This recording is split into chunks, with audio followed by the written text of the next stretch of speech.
Episode 8. Both of them were torn continuously. Combat, but Tanjiro couldn't stop them. So he climbed on top of Inosuke and sat there. Then Tanjiro also told Genza that if we go together, we can talk about the story of the Wind Pillar, your brother. Hearing this, Genza also froze. On the other side, Jisoo was sitting on a rock to practice Qigong. Tanjiro also found him and brought him food. After that, Tanjiro also asked Jisoo about moving the rock. But he said he still couldn't push it, so Tanjiro also said that he would go to the next training place. Tanjiro also felt that Jisoo had changed a lot lately and didn't say anything, making him very worried. After listening, Jisoo also advised Tanjiro to try hard to pursue his dream. Right now, he also wanted to know clearly what he should and must do. Seeing that everything was tense, Tanjiro also wanted to know so he could help. He was one-handed, but Jisoo said to ignore it and do what he wanted, but then Tanjiro's face still showed confusion and fear for Jitu to see, so Jitu also said no, there's nothing to thank Tanjiro. After listening, then Tanjiro also left, but Jisoo held the letter tightly, feeling that this was his own matter so he would personally handle it. Then Tanjiro also left alone to the place of the water pillar Gizu, but as for Jisu's matter, Tanjiro couldn't help but worry and leave like that, and also now he was also worried about Nezuko. If he left her to someone else to take care of like that, would it be okay? Would she miss him? But for now I'm more worried about myself because this map I don't know how to look at properly. Then he also realized that this place was indeed the place of the water pillar Gyo. Then when he saw the rock in front, suddenly Tanjiro heard the sound of a sword wood, so immediately ran straight in front of him. He saw that the water pillar Gizu was facing the wind pillar Shinizugawa. Both were feeling excited about this match, seeing that Shinizugawa opened the attack quickly, but the water pillar Gizu also dodged with fast speed. Seeing that Shinizugawa immediately used the first form to slash out the wind slash from afar. Then Tanjiro was watching the two of them, and he also watched and caught up with every move of those two. Seeing that wind pillar Shinizugawa also continuously attacked and crowed, "Do you like the difference? That was all fragrant. I also smelled the scent of green tea and red bean sticky rice."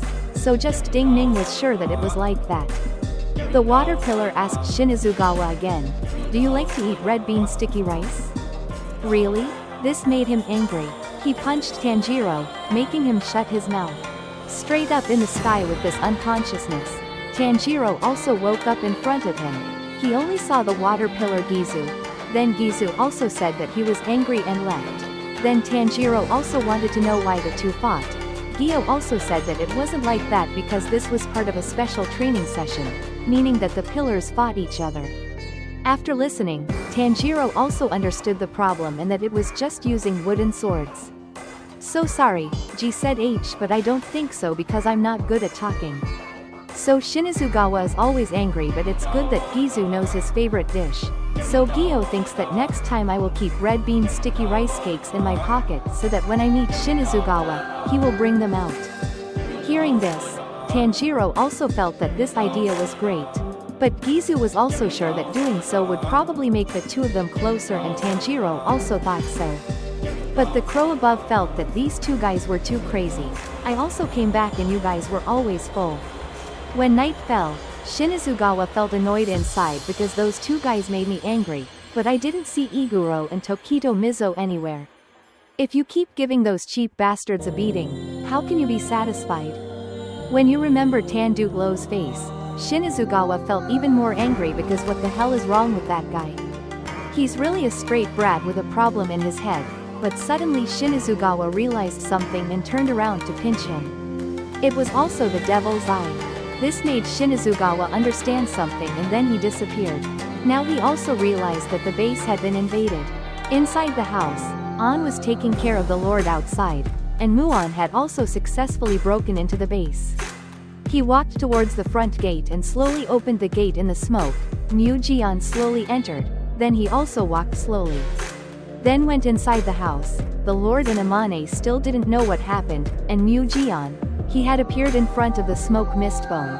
And he slowly walked to the front of the house where the lord was. In front, Mu Jian was facing Lady An, and the lord saw Mu Jian. The lord was also sure that this was the first time the two met face to face like this. And Mu Jian was also surprised that the lord's appearance looked so ugly.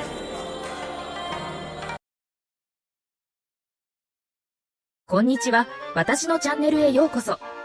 映画は好きだけど、見る時間がないという皆さんへ。心配しないでください。このチャンネルでは、数分で完結するエキサイティングな映画の完全なストーリーを見つけることができます。皆さんが幸せで素晴らしい一日を過ごせることを願っています。チャンネルの今後の展開にご期待ください。